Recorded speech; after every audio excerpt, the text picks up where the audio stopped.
start recording and start the meeting. Tell me when we're set. Recording is already on. Okay. Well, in that case, I'll call this August 11th, 2025 meeting of the Grafton Planning Board to order. We are doing this only by Zoom because the water system broke down somehow at the municipal center today and it's closed.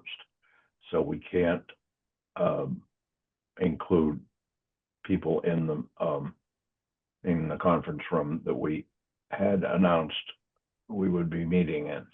And a revised agenda was put up as soon as possible today when that was put up. Some of the links didn't take me to the new revised agenda, by the way, but I finally found it. All right. Let's do a roll call to see who all is here. Greg? Sure. Mr. Palermo. Here. Mr. Wood. Present. Mr. Robbins. Present. Mr. Hassinger. I'm here. Mr. Mead. Here. And I, Mr. Delamoy, are also here. I am here. And Town Planner Fiona Coughlin. Present. And is Natalia on, or I can't see her in this view that I have? She is having some technical difficulties, but she should be on shortly. Okay. All right, well, we'll try to take note of that when that happens. Okay. Now, is there anything else you want to say about this situation, Fiona, before we move on? Sure. Yeah, I just today the building was closed to the public. So the second that we found out about that, we issued the revised agenda and notified all of the appropriate parties that we would be remote only, just because the facilities aren't working, the water bubblers, et cetera, and we just didn't want to. We just thought it might be more appropriate to continue the meeting remotely until that's fixed. The municipal center water should be up and running and fully functioning by tomorrow. Yep. Well, we have a meeting announced with hearings, so we had to do something. Mm-hmm. Okay, well, that brings me, I guess, to the first item on the agenda, which is public input. If there is anybody out there who has something to talk to us about that's within our purview and not otherwise on the agenda tonight, now is your time. Raise your hand. No hand raises. We'll move right along. No hands. No hands raised on Zoom here. Okay. Discussion items. Grafton Common Traffic Study. Fiona. Yes, so the Grafton Common Traffic Study is almost complete. The select board will be voting on the final report tomorrow at their meeting. We are excited to finally get to the end of the planning process, and we will be able to then move into implementation. The comments that were received during the public comment period, which included, information and relayed from stakeholders, as well as during the open house and other methods of outreach have been incorporated. And then when that public comment period closed, we had an internal review with another set of revisions to accommodate some staff suggestions. We also did loop the HDC into that, the Historic District Commission, for their final thoughts. The final report was sent to me today, and it is uploaded into the meeting materials if the board wanted to talk through anything specific. But at this stage, when I spoke to the consultant, and upon my review, all of the changes were accounted for, and they reflected, as to the best of their ability, the comments that they received. There was a comment from the fire department just making sure that the plan incorporates, turning radius and the specifications of fire vehicles, which was added in the implementation notes. Overall, the internal comment period produced commentary that was generally supportive of the plan and the recommendations within. So as we've been kind of discussing as a group for a while, and as kind of been relaying to folks, a lot of these recommendations, some of them are more I guess aggressive than others, which will definitely warrant more study and definitely will need to come out of there'll need to be working group sessions with property owners and other relevant parties after the fact. But we do believe that the plan as it is reflects the desires of the town, and we're looking forward to the implementation. How the plan gets implemented will really be up to the eventual implementation committee that's formed, and how they want to address it. Some of the recommendations, as we mentioned, are a little bit more asking a lot more than some of the other lower hanging fruit. So we're remaining cognizant of that, and definitely we'll study that further. I am happy to answer any questions that anybody has, but as far as Stantec's role, they are done. So I will be presenting that final report to the select board tomorrow evening. So happy to answer any questions, and maybe I can take down some notes if any board members had any thoughts about the final report, if they had a chance to take a look at it today. Oh, I'm disappointed because they didn't give a fair look at the idea of one-way traffic. Yeah. You got to give it a fair look before you can toss it. And it's never gotten that. It's just, I guess it's too radical a thought. Even though it's the best idea. Anything from anybody?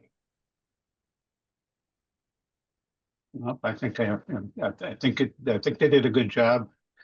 I have some thoughts on it, some of which I've expressed in comments last week, and by and large, my continuing thoughts are more around what we find out when we do further study of some of the alternatives. So I think it's well presented and put together, for what it is, and it doesn't, it doesn't purport to know more than can be known at this stage of the game. But the options presented, I think, are all worth more detailed look. I will note that MassDOT has actually already implemented the recommendation for speed limit changes on 140 approaching the common. They've dropped the speed limit down to 40 miles an hour from 45 on that stretch of road. They posted it for 30 at a good location, 25 at a good location. So it pretty much follows the recommendations of the report. So we've already implemented some of it.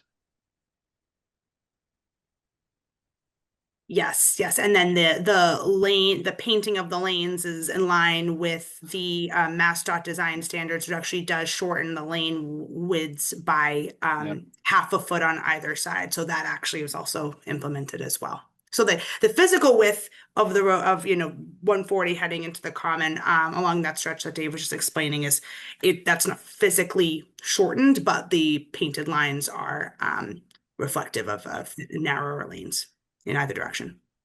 That'll be more evident once the lines have been completely painted. They're just little thin stripes right now. Yes. But the actual final lane markings haven't been laid down yet, but we can see where they're going to be. And I did forget to mention this in my spiel earlier, but the Stantec did offer to do a following tomorrow evening's vote if there are any glaring or major changes. They did offer to make some final changes to the report that come out of the meeting tomorrow. So just so everybody is aware of that. Okay. Anybody else with any? Oh, go, Mike. Yeah, I think I agree with Dave's comments there, and good to hear that they've implemented those speed limit changes already.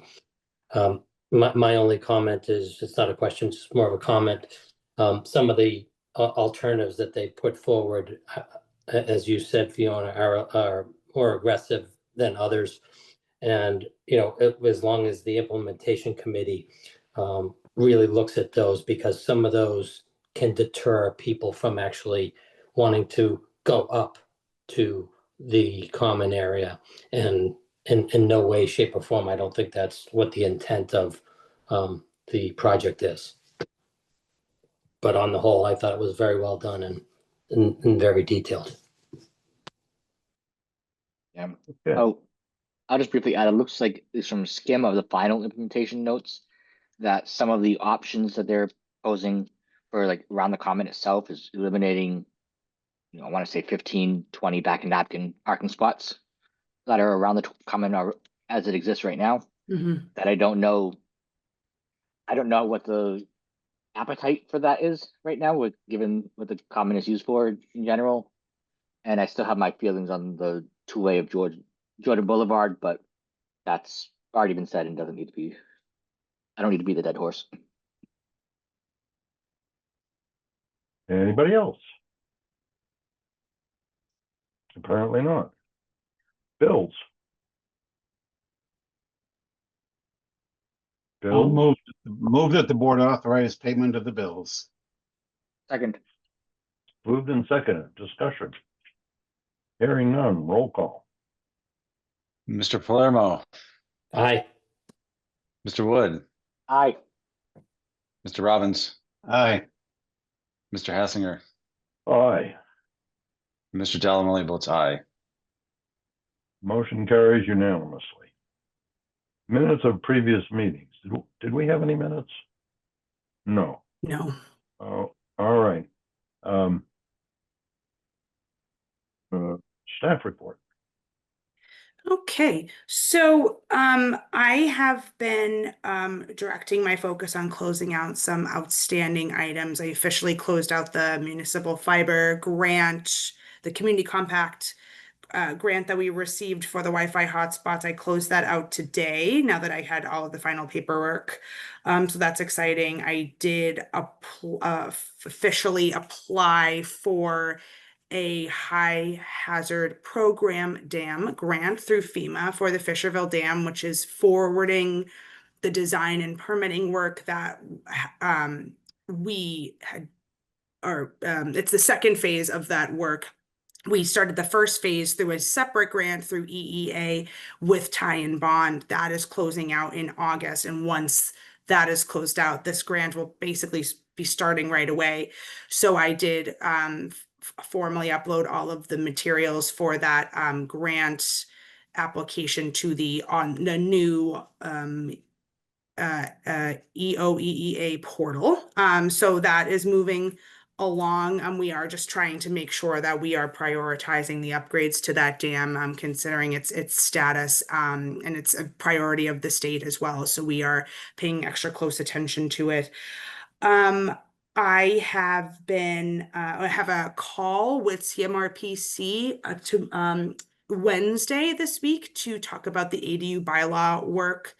We have spoken about that previously at meetings, but we are, the goal, and obviously we'll need to run everything, bring everything before the board. This is an initial conversation with CMRPC to kind of help them get an understanding of what the town is looking for.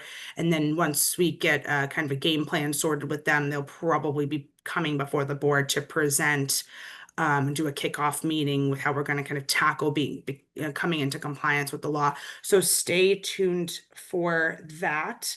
The Affordable Housing Trust is planning on doing an affordable housing educational workshop in the fall, date to be determined. But I do want to make board members aware and help spread the word about that. They're going to be talking about what they do as a trust, their roles and responsibilities, talking about some data points about affordable housing in Grafton and some of their upcoming projects. So it's a great opportunity for members of the public to kind of engage with the trust, learn more about, what they're all about and what they do. It is going to be at Apple Tree Arts, and I will follow up with the final dates and times. But we are helping them prepare some materials for that workshop. So we're excited for them to do that. I've been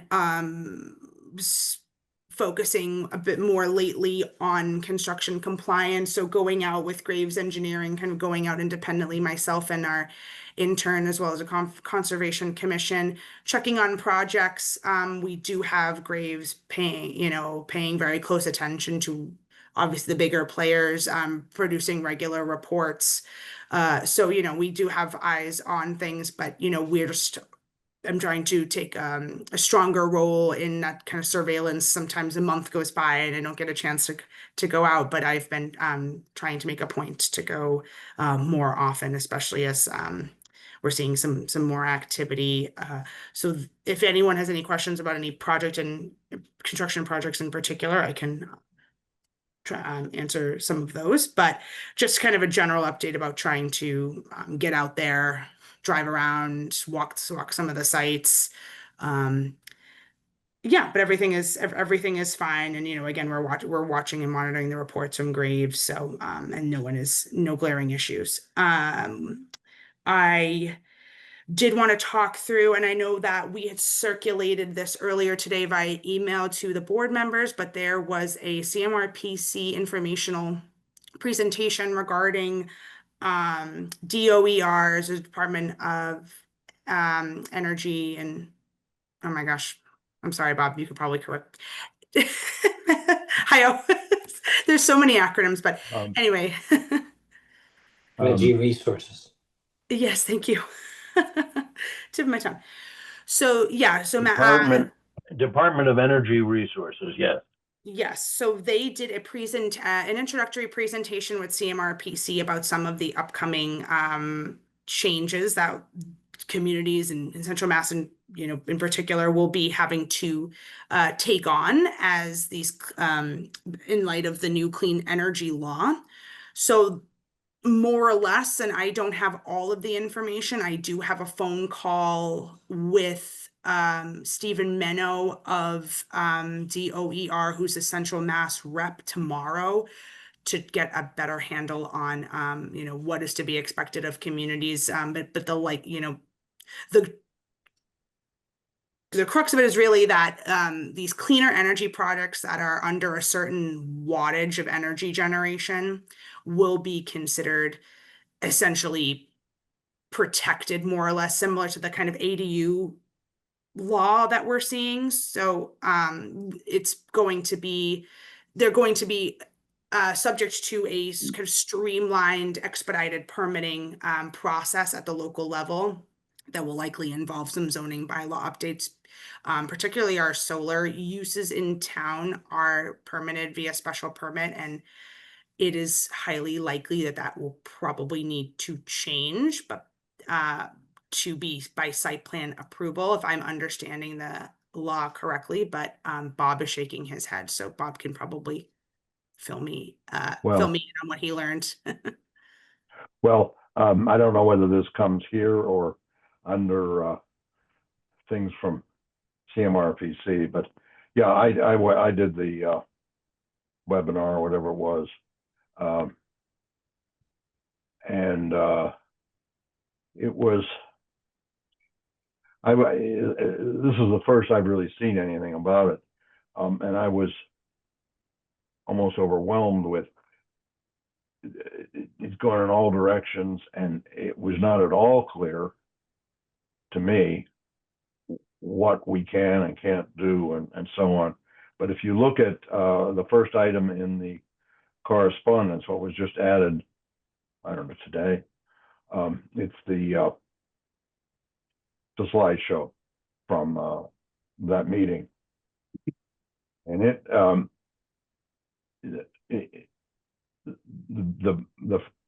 just real quick, if you have less than 100 megawatts of generation and less than 100 megawatt hours of storage example, of storage, those are small projects to be handled by the municipalities. Greater than 25 megawatt generation or greater than 100 megawatt hours of storage is large projects to be handled by them, which sounds a little bit like the 40B business to me, but Mhm. okay.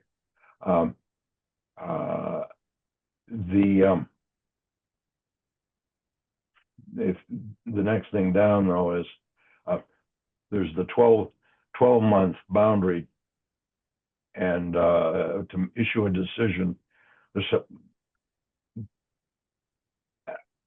but okay.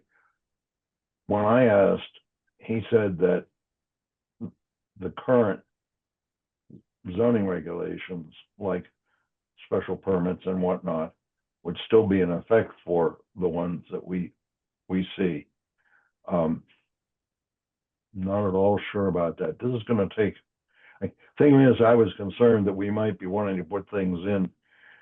I heard from a number of towns, mostly west of Worcester, who are really upset. They have lots of people really, really upset. They don't want this. They're afraid of fire, and they're afraid of pollution. Apparently, maybe Ray knows about this. Apparently, those batteries, I suppose they're Lion type, are very hard or impossible to put out, which is a big problem. Some of the towns don't have public water to fight the fire with even. But do you know anything about, Ray, do you know anything about this business with the fires with large battery storage? Yeah, well, I mean, they have, they've had fires in the past. They put out with foam. They're not easy to put out. It takes a long time, but I mean, some of the systems that I've seen are pretty safe, but it's like anything. Once those batteries get going, it's very, very difficult to put it out. It's not a a water thing or a sprinkler thing. That's not gonna work. So, but very difficult to put out. And does the town, don't we have to include making sure the town has sufficient resources, like enough foam, enough whatever, in case whatever size project gets involved? Yeah, well, the fire department would need to upgrade to accommodate the situation, just like the propane facility, it's the same thing. They upgraded their systems to accommodate that propane facility, so. And who paid for the propane? Who paid for the propane? I think we did. I'm not sure. I'm not Okay. sure. So I don't It like was that a long idea. time ago. I don't like that idea. And so we might want to be sure that we cover as much as we can, insisting on an applicant funding what we have to do. And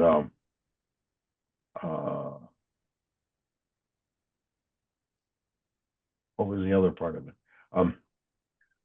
And I'll think of it. Anyway, there are a lot of questions there. Oh, I know, engineering.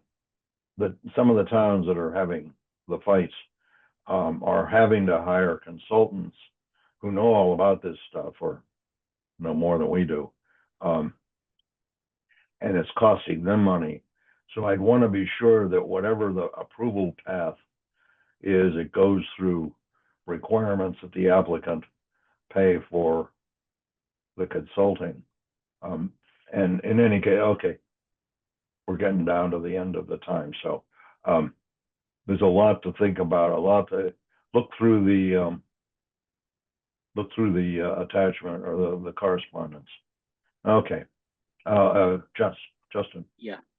My biggest kind of question in I don't know how it will work process-wise, is from the fourth slide on that presentation that they have in our correspondence, which is the current process example next to the recommended process example, where the current one, of course, it shows all the various, permit processes, zoning, which is effectively us, MassDOT, et cetera.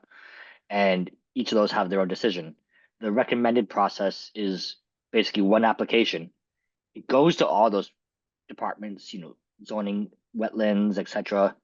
And then it has a single permit out of, as an output. I don't know how that could work process-wise, at least in Grafton, where we have,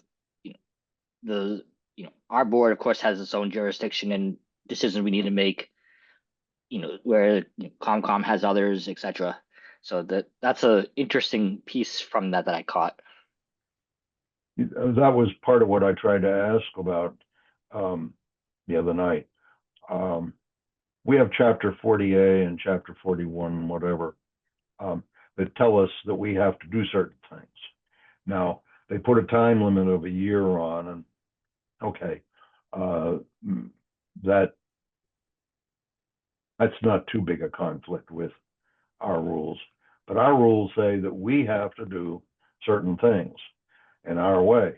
We have to have an application that meets our requirements. And this single application thing, I don't know how it's going to play. So anyway, there's a lot of process stuff. That just, can those fires be big? I watch a YouTube channel from a guy that knows a lot about shipping around the oceans of the world. And he reported, looks like Justin is smiling like he might know what I'm talking about. He's reported a couple of times on a ship that was bringing vehicles from the Far East to, I suppose, the West Coast, including that these are huge ships that have like half a dozen decks full of cars. I don't know, it was 1,000 or 6,000 of them were EVs. One whole deck was EVs. A fire started. Even though there are provisions like sealing off the deck, gas they inject and whatnot, fire couldn't be put out. All the people were taken off the ship. It burned and they let it sink because there was nothing else they could do. So it's worth. I'm not sure about how the towns out west, whether we'd have as much concern, but we want to be serious about it. Okay. Anything more? Oh, Yeah, Dan, just Dave.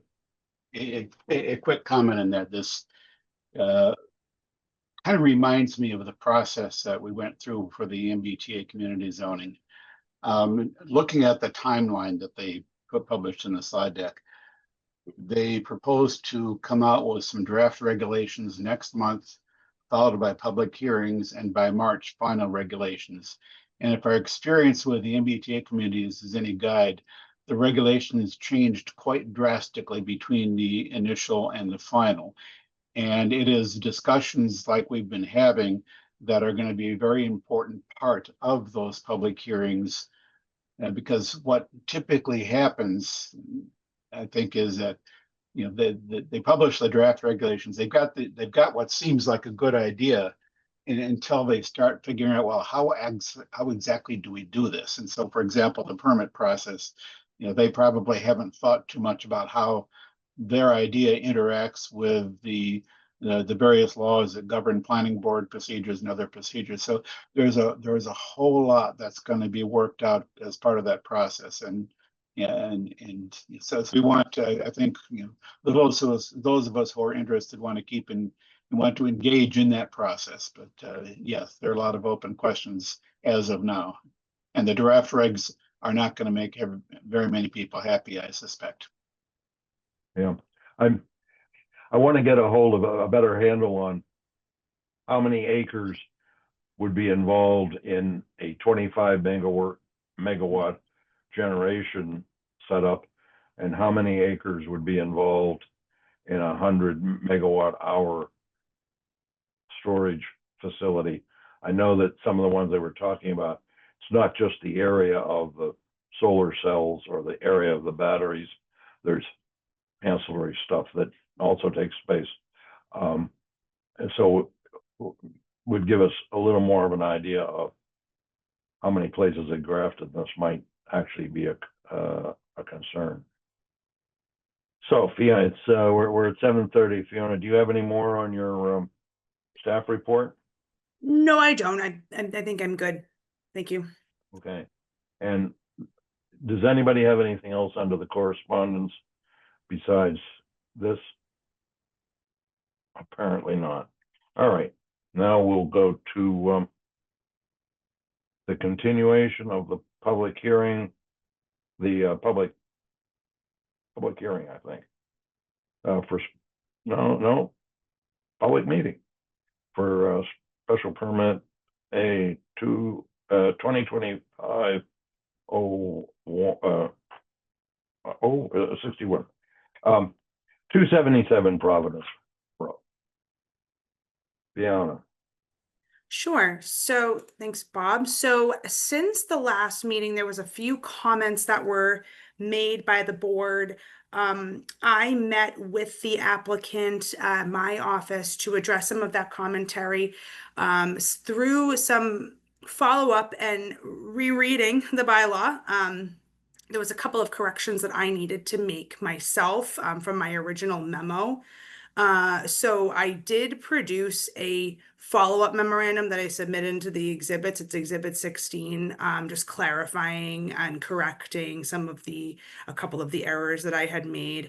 The applicant also did submit revised plans in response to the comments that were received at the last hearing and in light of some of the corrections. So the revised plan set has been submitted and uploaded. My memo has been submitted and uploaded. And we also did receive a closeout memo from Graves Engineering for the peer review process, and there was no outstanding issues. I did want to just elaborate on some of the key items in my memo, but just so everybody is aware. So the use was as actually defined as two-family dwellings or structures with two dwelling units in them and not multifamily dwellings as I was originally reviewing them. Per the bylaw that, it meets the definition of two-family. So we, the review needed to be kind of restructured in light of that. Obviously, we clarified at the last town meeting that, the definition of a single family attached dwelling that will be, 3+ units connected by a common wall, but that zoning change has not been officially approved by the AG's office. So this application must be viewed as, two-family dwelling structures. So that just wanted to make sure that was clear for everybody. The other major point was that the parking count that was being applied, I was looking at the 2.25 spaces, the minimum amount of spaces per structure, and was applying that to this application. That is incorrect. It is not, again, it's not a multifamily dwelling in the VMU, it's a two-family dwelling. So they need two spaces per unit, which is what they have. So I made that correction. There was a couple of other minor points and requests for clarification that I think that, we can probably just run by the applicant once I turn it over to them. Just kind of making sure that there's nothing, no concerns regarding like toxic or hazardous materials that will be used, just because this application is in the Water Supply Protection Overlay District. So we always check for that. And we didn't discuss it at the last meeting. The other point I did want to make, I really did want to thank members of the public for providing some insightful commentary about this application. There was a couple of comments that we did receive that I just wanted to make it very clear that some of the suggestions, notably the requests to improve the sidewalk are actually outside of the purview of the board. It is a state road, and that is in the state highway layout. So Mass DOT is responsible for anything in that right of way. So the board can't condition this to include sidewalk updates, for example. I did also just want to make a point that there was a comment regarding that was conflating I think the special permit process with the site plan approval. As you know, most members of the board know, but I think it's need to be clarified just in general because it is quite confusing, is special permits are discretionary permits, whereas site plan approval, they can only be denied on really a very limited basis. And if the minimum requirements of the zoning bylaw are met, it's very, very challenging to deny an application. So some of the comments that we did receive were some of the kind of the style of the architecture is a bit boxier, like maybe more military style, housing development that, based on the purpose and intent of the VMU doesn't necessarily align closely with that language, but because firstly, that, the VMU criteria only applies to structures with 3+ units within them and not structures with 2 units in them like we're dealing with here. The board is a little, it doesn't have much wiggle room there. And also it does, again, it's the application as draft, as presented is meeting the minimum requirements. So some of those kind of design stylistic elements that we would be kind of looking for, that would be, you'd see them more during a special permit process, for example.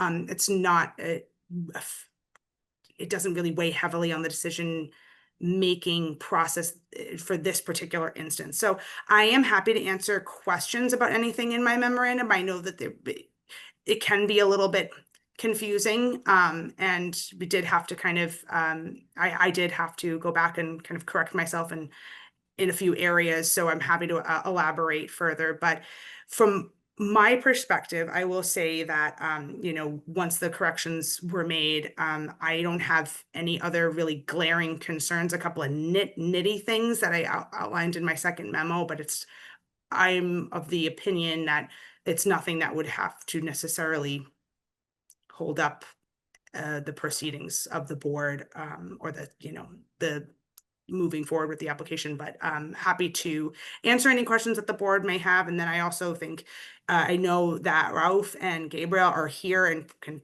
answer any questions directly as well. So thank you. Let's see, do either of you have anything you want to say at this point? This is Rauf Mankarius with Alpha Omega Engineering. There were a couple minor changes that were requested by Graves Engineering, and we were able to fix these things, and we got the okay from Jeff Walsh. And Fiona was very helpful actually in this whole process. We thank her very much for that. And we just were open for any questions. And if there is any minor changes that's needed, we can take care of that. Any board members? I have to say no, go. Go ahead. Just my question quickly, just so I'm understanding completely. There's now that you've looked at it and the size of it and the applicability to the VMU bylaw, the applicant is not making any aesthetic changes from the drawings that we saw the first time, even though there were comments from the people in the neighborhood. Is that what's going on?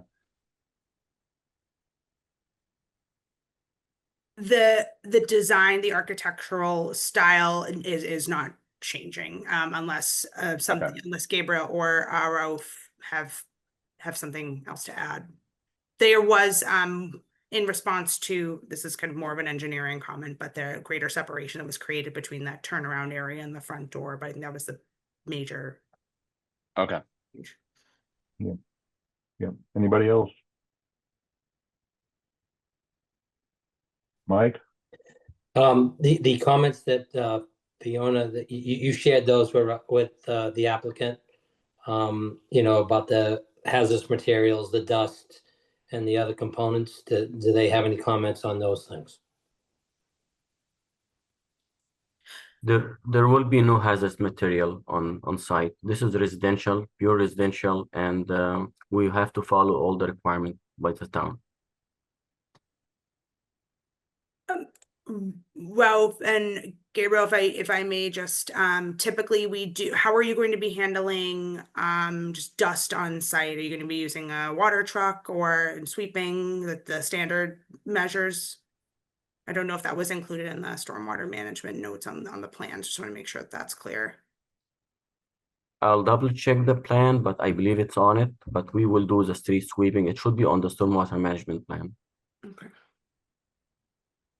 And if there's any additional dust control required, we'll take care of it. Okay, anybody else?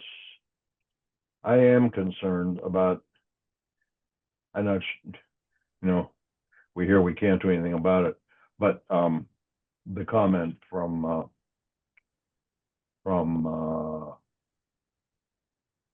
Phil Yeomans does make an interesting point. When we asked town meeting to enact these bylaws, we told them what the intent was, that he points out, the reuse of buildings, the architecture that's compatible or consistent with the area. And now we're finding that we're not getting that. And if there were any if there's any opportunity to look at the intent and consider it, it would be very good. But in any case, do we need to look at these bylaws and see if something more is needed or possible, even either get rid of the intent or do something to help get the intent? Anybody else? If not, I think we pretty well, oh, Dave.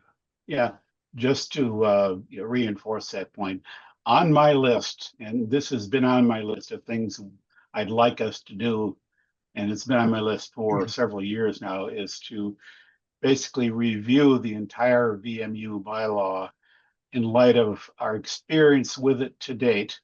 And I'm quite sure that we will find quite a few things that we want to revisit. Obviously, tonight's discussion is not the time to do that, but I do want to reinforce the point that there's work to be done, and in fact, we identify that in the master plan. That's one of the action items in the master plans, rather specifically to review and improve the VMU zoning bylaw. You gonna assign that to the planning board and department in the I think, implementation? yes, I think if I'm not mistaken, the implementation matrix in the master plan assigns that to the planning department or the planning board or both. Probably both. Okay. And we'll get around to that implementation in the hopefully not too distant future, but Well, not tonight. no reason we can't get started, other than not having the the resources. But okay, anybody else? Anything on this application? Just quickly, I kind of second and support a relook at the VMU, just because even in the year that I've been here, there's been just a lot of wiggling, with is it mixed use? Is it meeting the aesthetic requirements, right? So I think looking at the language again is a good idea. So I just want to support that. Okay. Anybody else? Does anybody want to close the hearing? And I give some think I could direction? move to close this public hearing and direct staff to draft a decision. Second. Moved and seconded. Any discussion? Roll call. Mr. Wood, Aye. Mr. Robbins, Aye. Mr. Palermo, Aye. Mr. Hassinger, Aye. Mr. Delannoy votes aye. Motion carries unanimously. So we're on to Fiona's just gonna whip up the decision. Thank you. Okay, let's see. Good luck. Thanks. Let's see, there was no other correspondence. I think we've got past that.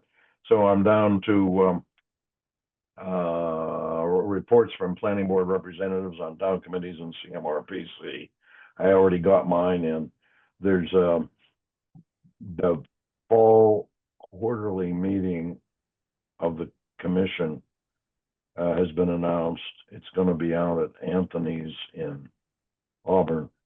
And this is meant to bring everybody from, all the people involved, all the delegates and alternates together to get a better idea of what it's all about and get a dinner in the process. So we should try to participate. They might, I keep having to be on the executive committee because okay. Anybody else have any reports or inputs?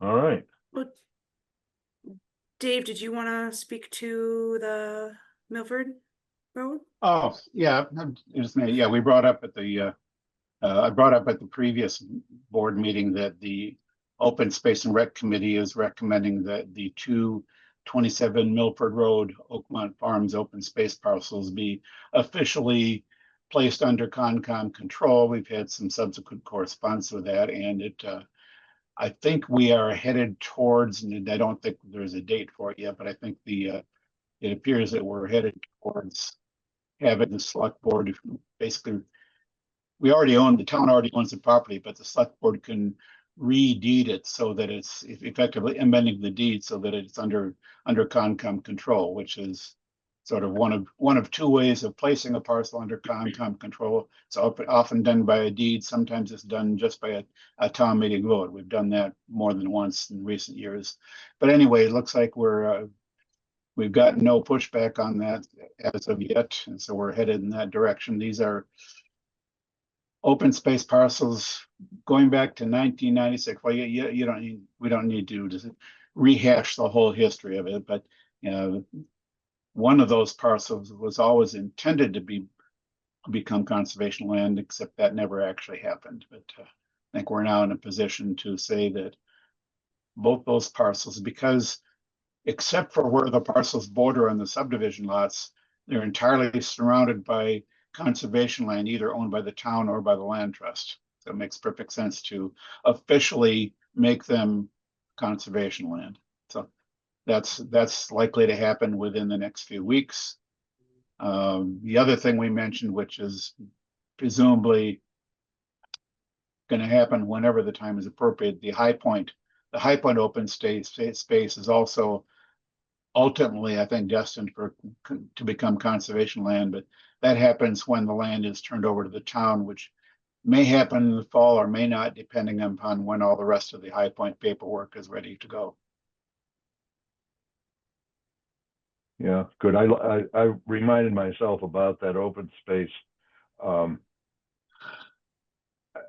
brought back memories of a very long process approving that subdivision and ensuing difficulties. But one of the important pieces was that's where the extension of what's the road off of Keith Hill. Salisbury? Salisbury, I think. Very complicated. It'd be very entertaining, but not when I'm trying. We're going to miss the time. We're going to be over the time from the last meeting by a minute or so. Is there anything else that may lawfully come before us? I didn't think so. Motion to adjourn. Second. Moved and seconded, not debatable. Roll call. Mr. Wood, Aye. Mr. Robbins, Aye. Mr. Palermo, Hi. Mr. Hassinger, Aye. Mr. Delamole votes aye. Okay. Motion carries unanimously. Actually, since we got started late, maybe this will be shorter. than last time. Okay. Thanks all.